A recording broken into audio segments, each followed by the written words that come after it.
Hello friends, welcome to my YouTube channel. Friends, आज की इस वीडियो में हम बात करने वाले हैं जब से जियो ने अपना रिचार्ज का रेट 20% से 23% बढ़ा दिया है, उसके साथ साथ एयरटेल ने बढ़ाया, जियो ने बढ़ाया, वीआई ने बढ़ा दिया है। बीएसएनएल का रिचार्ज सस्ता होने के कारण लोग बीएसएनएल में अपना सिम पोर्ट करवा रहे हैं। बीएसएनएल में खास बात यह है कि बीएसएनएल का सिम और इसका रिचार्ज सस्ता है और इसी कारण से लगभग अपने देश में 10 से 15 लाख लोग अपने सिम को बीएसएनएल में पोर्टिंग करा चुके हैं। Jio 340 बड़ा है तो लोग इमोशनल होकर चले गए। लेकिन अभी दिक्कत क्या आ रही है कि जितने भी बीएसएनएल यूजर है, मैं ईमानदारी से पूछना चाहूंगा, जितने भी बीएसएनएल यूजर है अभी जो एयरटेल जियो वीआई पोर्ट करा कर गए हैं या फिर नया सिम लिए, तो उनसे पूछिए जिन्होंने ये कहा कि बीएसएनएल का मैं पोर्ट करा के फंस चुका हूं, सिम लेकर फंस चुका हूं। वहां तो 3G क्या अभी 2G भी काम नहीं कर रहा है। 4G बताया जा रहा है कि 4G लंचिंग हो गया बीएसएनएल में, लेकिन वो 2G भी काम नहीं कर रहा है। कहीं कहीं तो नेटवर्क ही नहीं आ रहा है, कहीं कहीं तो फोन ही नहीं लग रहा। नेटवर्क का इतना इशू है कि फोन लगाने में तो 12 बज जा रहे हैं लोगों को। तो आपको बता दूं, समस्या है। सही में लोग तो चले गए, इमोशनल हो गए। जिन्होंने अपना मैन नंबर को पोर्ट कर दिया, जिनका काम का नंबर था मैन नंबर को पोर्ट कर दिया, वो तो बहुत ही परेशान हो गए हुए हैं, बहुत पछता रहे हैं, क्योंकि ना वहां पर ठीक से वह फोन पे यूज कर पा रहे हैं, ना ही यूट्यूब सही से चल रहा है, इंस्टाग्राम भी सही से नहीं चल रहा है। बीएसएनएल के दाता का यह दशा है। अब नाना इधर के रहे नाना उधर के रहे हुए यू कि अब एक बार आप पोर्ट करा लेते हैं किसी कंपनी का सिम, किसी कंपनी में एक बार पोर्ट करा लेते हैं, आपको 3 महीना वेट करना पड़े, 90 दिन, उसके बाद ही फिर वापस आ सकते हैं या फिर दूसरे कंपनी में जा सकते हैं। तो इसलिए बहुत सारे लोग परेशानी में है। और जहां पर नेटवर्क सही भी है तो वहां पे कॉलिंग आपका सही हो जाएगा, लेकिन डाटा के मामला में बीएसएनएल का अभी बहुत ही बेकार स्थिति है, बहुत ही बुरी स्थिति है। ये मैं नहीं कह रहा हूं कि पोर्ट नहीं कराना चाहिए बीएसएनएल में या फिर बीएसएनएल का सीएम नहीं लेना चाहिए, इमोशनल होकर नहीं लेना चाहिए। आपको अगर बीएसएनएल पसंद है, बीएसएनएल गवर्नमेंट की कंपनी है, अगर गवर्नमेंट की कंपनी है तो इनको गवर्नमेंट ने डेवलप क्यों नहीं किया, बेहतर स्थिति क्यों नहीं किया? अगर अच्छा होता, सही होता, सही इसकी स्थिति होती तो ये सब कंपनी आता ही नहीं, इतना आगे बढ़ता ही नहीं। एयरटेल्स नेटवर्क ने हाथ मिला लिया है तो स्थिति बेहतर हो जाएगी। मैं आपको बता दूं कि बीएसएनएल इतने घाटे में जा रही है कि कोई भी हाथ मिला ले, स्थिति बेहतर होगी, लेकिन होते होते 3 से 4 साल लग जाएगी, 5 साल भी लग सकता है। तो आपको बता दूं, क्या 4-5 साल बिना डाटा यूज किए सिर्फ नेटवर्क के आधार पर आप सिम को यूज कर सकते हैं? क्या सिर्फ कॉलिंग से आपका काम चल जाएगा? देखिए, मैं नेगेटिव पॉजिटिव की बात नहीं कर रहा हूं, जो सच्चाई है। बहुत सारे लोग, मेरे जानने वाले बहुत सारे लोग, दसियों लोग हैं जो बीएसएनएल में पोर्टिंग करा चुके हैं, नया सिम ले चुके हैं और लेके फंस चुके हैं, मतलब कि पर्ट भी नहीं करा सकते हैं। 3 महीना वो इतने पछता रहे हैं, बहुत बुरा स्थिति है। बीएस का मैं बुराई नहीं कर रहा हूं, जो सच है उसको बयान कर रहा हूं और आपके पक्ष में ही बोल रहा हूं। सरकार के लिए, सरकार इसका बेहतर स्थिति क्यों नहीं कर रही कि लोग सरकारी कंपनी की तरफ जाए, बीएसएनएल की तरफ जाए? अब बता दूं, चलिए, आपने ले लिया या करा लिया, ये आपका पर्सनल मैटर है। चल भी रहा होगा, चलाइए, नहीं चल रहा होगा, फिर पोर्ट करा लीजिए दूसरे कंपनी में। आगे हो सकता है कि 1-2 सालों में बेहतर स्थिति हो जाए बीएसएनएल का, और हम लोग की जिम्मेवारी है कि हम उसका बेहतर स्थिति करें। बीएसएनएल का में रखिए, लेकिन अभी एक्स्ट्रा में रखने लायक है। आप मेन नंबर को कर लेंगे तो बहुत बुरे तरीके से फंस जाएंगे, क्योंकि हर चीज डिजिटल है, हर जगह आपको दिक्कत आएगी। कहीं ओटीपी निकालने में दिक्कत आएगा, कहीं फॉर्म भरने में दिक्कत आएगा, कहीं पर कोई फोन पे करने में दिक्कत आएगा, आपको यूपीआई करने में बहुत सारी दिक्कतों का सामना करना पड़ रहा है।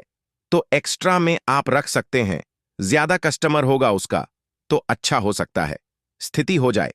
अब आते हैं, आपको बता दूं कि देखिए, अब जो स्टारलिंक के बात करने जा रहा हूं, एलन मास्क जो है वो स्टारलिंक उनका एक नेटवर्क है, जो आपको बता दूं, जो बिना किसी वायर के, बिना किसी डिवाइस का काम करेगा, जिसे हम स्काई नेटवर्क कहते हैं। तो वो समझिए ब्रह्मांड में काम करेगी। ये जो है आपको अमेरिका जैसे देशों में, बीटन देशों में लॉन्च हो चुका है। इसमें कोई डिवाइस की कोई जरूरत नहीं है। आपके पास मोबाइल है, आपके पास लैपटॉप है तो कहीं से भी इसको कनेक्ट करके, जैसे कि आप ऐसी जगह पे जा रहे हैं, कहीं पहाड़ी में जा रहे हैं, कहीं ऐसे समुद्र में जा रहे हैं जहां पे नेटवर्क नहीं रहता है, अभी भी नेटवर्क कहीं नहीं रहता है और आपको डाटा चलाना है, आपको डाटा चलाना है, तो उसमें क्या है कि एक छोटा सा, एक बिल्कुल ब्लेड की तरह एक डिवाइस होता है, ब्लेड की तरह वो रहता है, आपको पास में रखना है। अब 10 लोग हैं, 15 लोग हैं, 20 लोग हैं, कहीं पर एक जगह पे रख दिए उसको, और सारे लोग कनेक्ट करके आप डाटा हाई स्पीड में उसको, 5G नहीं, 6G नहीं, 10G भी कह सकते हैं, इतना हाई स्पीड में आप चला सकते हैं बिना किसी नेटवर्क का। ये ऐसा नेटवर्क है जो किसी को दिखता नहीं है, ये सैटेलाइट नेटवर्क इसको बोला जाता है। तो सैटेलाइट के द्वारा ये आपको नेटवर्क दिया जाता है। तो ये इंडिया में भी 2025 में लॉन्च हो जाएगा। तो इसमें क्या है कि सिम का कोई झंझट नहीं, लेकिन कॉलिंग के लिए, आप जो कॉलिंग करते हैं उसके लिए सिम आपको रखना पड़ेगा। लेकिन आपको बता दूं कि जब से व्हाट्सएप 2 करेंगे कॉलिंग के लिए, तो आपको क्या है कि 2025 में हो सकता है, 2025 के स्टार्ट में हो, मिडिल में हो या फिर लास्ट में हो, लेकिन 2025 तक इंडिया में भी आने की संभावना है, क्योंकि भारत सरकार ने भी इसकी मंजूरी दे दी है। तो हो सकता है कि आने वाले समय में नेटवर्क का झंझट ही खत्म हो जाए। तो आपको यह समझना चाहिए चीजों को कि दुनिया इतना डेवलप कर रही है, इतना आगे बढ़ रहा है। एलन मस्क जैसे लोग भारत में ला रहा है अपना सैटेलाइट नेटवर्क, लेकिन हमारे देश का जो सरकारी कंपनी है BSNL, उसका दुर्गति देखकर तरस आता है। सिर्फ उसका सीम ले लेने से उसका स्थिति नहीं सुधर जाएगा, सिर्फ उसके प्रति इमोशनल हो जाने से उसका स्थिति नहीं सुधर जाएगा। उसके कर्मचारी को जाकर देखिए, आप उसके कर्मचारी किसी भी BSNL ऑफिस में चले जाइए, उसके कर्मचारी जो काम करने वाले हैं, उसके जो स्टाफ है, वहां हालात देखिए। वह किसी के सुनते नहीं है, वह अपने मन का काम करते हैं, वह सिर्फ वेतन लेने से मतलब रखते हैं। और वही प्राइवेट सेक्टर के आप चले जाइए, किसी भी कंपनी के ऑफिस में, वहां देखिए, वहां ओवर टाइम काम करते हैं, कितना एक्टिव रहते हैं। ये चीज का डर रहता है कि अगर मैंने सही से काम नहीं किया तो मुझे निकाल दिया जाएगा। लेकिन सरकारी का वही स्थिति है। कैसे उम्मीद करेंगे कि सिर्फ कनेक्शन ले लेने से आपकी नेटवर्क सुधर जाएगी, आपको अच्छी बातें होने लगेगी। ये 230 कम करके भले ही आपको दिया जा रहा है, तो ये समझिए कि कंप्रोमाइज करके दिया जा रहा है कि हमारा नेटवर्क अच्छा नहीं है, हमारी सुविधा अच्छी नहीं है, हमारे पास 4G 5G नहीं है, इसीलिए आपको 2030 कम करके दे रहा हूं। इसलिए नहीं दिया जा रहा है कि मेरे पास सब कुछ है और मैं उसको टक्कर दे रहा हूं, जाइयो 1 का टक्कर। अभी देने के लिए BSNL को काफी समय लग जाएगा। ये कब हो सकता है? जब सरकार अगर एक्टिव हो जाए, सरकार इस पर पूरा फोकस कर दे, सरकार ये सोच ले कि सरकारी एक कंपनी है, सिर्फ एक ही है। BSNL और संचार के क्षेत्र में इसको ऐसा नेटवर्क करना है कि सारी प्राइवेट कंपनी इसके पीछे रहे और ज्यादा से ज्यादा सब्सक्राइबर, ज्यादा से ज्यादा कस्टमर हमारा हो और कम से कम कीमत पर लोगों को नेटवर्क और डाटा उपलब्ध कराए। तो दोस्तों, आपसे ही पूछना चाहूंगा कि आपके पास BSNL का सिम है या फिर कोई यूज कर रहा है आपके जानने वाला, तो आप एक्सपीरियंस बताइए ईमानदारी से, क्या वह रहा हूं? क्योंकि बहुत सारे लोग मेरे पिछले वीडियो के कमेंट बॉक्स में इतना कमेंट कर रहे हैं।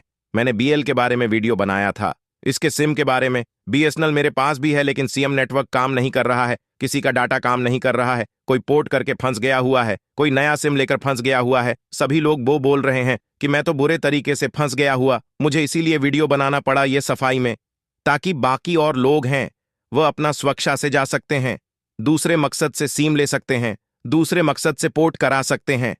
लेकिन आप एक बेहतर नेटवर्क की आशा लेकर जाएंगे, तो अभी फिलहाल वर्तमान में वैसी स्थिति नहीं है। आगे चल के हो सकता है, क्योंकि इतने सारे बजट भी गए, किसी भी बजट में भी BSNL के लिए किसी प्रकार की कोई घोषणा अभी तक नहीं की गई है। तो फ्रेंड्स, ये रही कुछ खबरें। अगर आपको वीडियो थोड़ा सा भी हेल्पफुल और नॉलेज पर लगी हो, तो प्लीज वीडियो को लाइक करके चैनल को सब्सक्राइब कर लीजिए, ताकि इसी तरीके का इंफॉर्मेशन वीडियो आप तक सबसे पहले पहुंच सके।